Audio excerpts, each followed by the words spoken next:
Hello എല്ലാവർക്കും നമസ്കാരം. Welcome to my YouTube channel raw and dreamy. ഇന്ന് ഞാൻ ജർമ്മനിയിലെ എൻ്റെ ബാൽക്കണിയിൽ ഒരുക്കിയിരിക്കുന്ന ഒരു ചെറിയ വെജിറ്റബിൾ ഗാർഡനെ ഇൻട്രൊഡ്യൂസ് ചെയ്യാനാണ് വന്നത്. ഏപ്രിൽ 30, 2025 ഞാനിത് വാങ്ങി നട്ടിട്ടുള്ളത്. ഇത് ഫിഗാണ്, അത്തിപ്പഴം. ഇത് ഇങ്ങനെ മരമായിട്ട് തന്നെ ചെടിയായിട്ട് തന്നെ കിട്ടിയതാണ്. ഇത് വലിയ മരമാവുന്നതാണ്.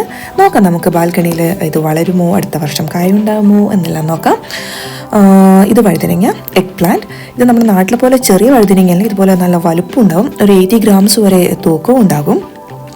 ഇവിടെ കിട്ടുന്ന ചെടികളുടെ എല്ലാം കൂടെ ഒരു സ്റ്റിക്കർ ഉണ്ടാവും. ഇതിൽ ഈ ചെടികൾക്ക് വേണ്ട കെയറൊക്കെ എങ്ങനെയാണെന്നാണ് ഇതിൽ കാണിച്ചിരിക്കുന്നത്. നല്ല ലൈറ്റ് വേണം, പിന്നെ 2 meter വരെ ഹൈറ്റ് ഉണ്ടാകും, ഡെയിലി നനയ്ക്കണം, ഒരു 80 grams വരെ തൂക്കം വരും. അതൊക്കെയാണ് ഈ ഒരു സ്റ്റിക്കറിൽ കൊടുത്തിട്ടിരിക്കുന്നത്.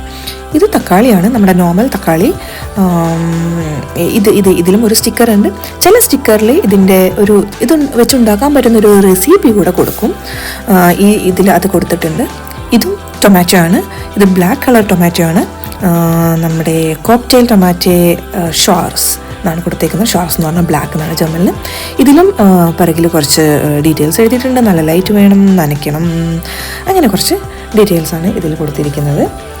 ഇത് സാലഡ് ഗുർക്കയാണ് അടുത്തത്. സാലഡ് ഗുർക്ക എന്ന് പറഞ്ഞാൽ നമ്മുടെ കക്കിരിയില്ലേ, കക്കിരി, കുക്കുംബർ എന്ന് പറയും, സാലഡ് കുക്കുംബർ എന്ന് പറയും. കക്കിരി എന്ന് കോഴിക്കോട് പറയാറുണ്ട്. ഇത് സുക്കിനിയാണ്.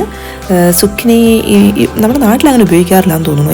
ഇവിടെ ഇവർ സാലഡായിട്ട് യൂസ് ചെയ്യും. എൻ്റെ അടുത്ത് 2 എണ്ണം ഉണ്ട്, ഗ്രീനും ഉണ്ട്, യെല്ലോയും ഞാൻ വാങ്ങിയിട്ടുണ്ട്. ഇത് പിന്നെ നമ്മുടെ ബ്ലൂബെറിയാണ്. ഇത് കഴിഞ്ഞ വർഷം വാങ്ങിയതാണ്. ഈ വർഷം കുറച്ച് പൂവൊക്കെ ഇട്ടിട്ടുണ്ട്. നോക്കാം നമുക്ക് ഇത് കായ്ക്കുമെന്ന്. കഴിഞ്ഞ വർഷം വാങ്ങിയപ്പോൾ തന്നെ പൂവുണ്ടായിരുന്നു, അതിൽ കായ്ച്ചിട്ടും ഉണ്ടായിരുന്നു. ഇത് നമ്മുടെ ക്യാപ്സിക്കം, ബെൽ പെപ്പർ, അല്ലെങ്കിൽ ഇവിടെ പാപ്രിക്ക എന്ന് പറയും. 2 കളർ ഞാൻ വാങ്ങിയിട്ടുണ്ട്. ഇത് യെല്ലോ ആണ്. ഇതിൻ്റെ പുറകിലും കുറേ ഡീറ്റെയിൽസ് എല്ലാം എഴുതിയിട്ടുണ്ട്.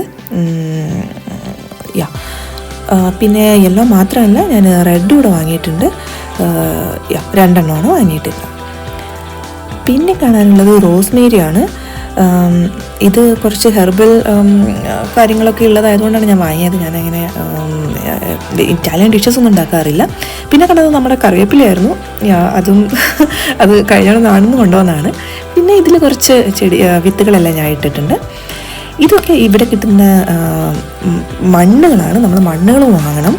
ഈ മണ്ണ് ടൊമാറ്റോയ്ക്കും പിന്നെ വേറെ പച്ചക്കറികൾക്കും എല്ലാം ഉള്ള മണ്ണാണെന്നാണ് എഴുതിയിട്ടുള്ളത്. നെക്സ്റ്റ് വൺ, ഇത് ഇവിടെ ഉണ്ടായിരുന്ന എൻ്റെ കളക്ഷൻസാണ്, ഞാൻ ജസ്റ്റ് ഇവിടെ കാണിക്കുന്നതേ ഉള്ളൂ. ഇത് നമ്മുടെ ഗ്രീൻ പ്ലാന്റ്സിനും പിന്നെ പാമ്പ് ചെടികൾക്കൊക്കെ ഉപയോഗിക്കുന്ന മണ്ണാണെന്നാണ് എഴുതിയത്. ഇത് നമ്മുടെ ബെറീസിന്, ഞാനിത് കഴിഞ്ഞ തവണ നമ്മുടെ മുന്തിരിയും പിന്നെ ബ്ലൂബെറി എല്ലാം വാങ്ങിയിരുന്നല്ലോ, അതിൻ്റെ കൂടെ വാങ്ങിയിരുന്ന മണ്ണാണ്. ഇതെല്ലാം ഇപ്പോൾ തീർന്നു. പിന്നെ ഇത് ബാൽക്കണിയിലെ പ്ലാന്റ്സ്, നമ്മുടെ ഫ്ലവേഴ്സ് ഇല്ലേ, ഇവിടെ ജെറേനിയം ഒക്കെ നന്നായിട്ട് വളരും. അപ്പോൾ അതിന് ഉപയോഗിക്കുന്ന മണ്ണാണ് ഇത്. ഇത് ഞാൻ വാങ്ങിയിരിക്കുന്നത് ഡയനർ എന്നാണ്. ഇവിടെ ഡയനർ, പിന്നെ ബേവ, ഹോൺബ, ബാവോസ്, ഇത്തരം ഷോപ്പുകളിൽ നിന്നൊക്കെ സാധാരണ ചെടികൾ കിട്ടും. ഇത് അതിൻ്റെ വളമാണ്. ഇത് നമ്മുടെ എല്ലുപൊടി ഇല്ലേ, അതാണ്. ഭയങ്കര മണമാണ് അതിന്. ഇതിൻ്റെ പുറകിലുണ്ടാകും എങ്ങനെയാണ് ഇത് ഉപയോഗിക്കേണ്ടത്, എത്ര ഗ്രാംസാണ്, ഏതൊക്കെ മന്ത്സാണ് യൂസ് ചെയ്യേണ്ടത്, അതുപോലെയൊക്കെ. ഇത് വെജിറ്റബിൾസിന് ഉപയോഗിക്കുന്ന വളമാണ്. ഡ്യുങ്കർ എന്ന് പറഞ്ഞാൽ വളം എന്നാണ് അവിടെ. അപ്പോൾ ഇത്രയൊക്കെയുള്ള എൻ്റെ ഗാർഡൻ.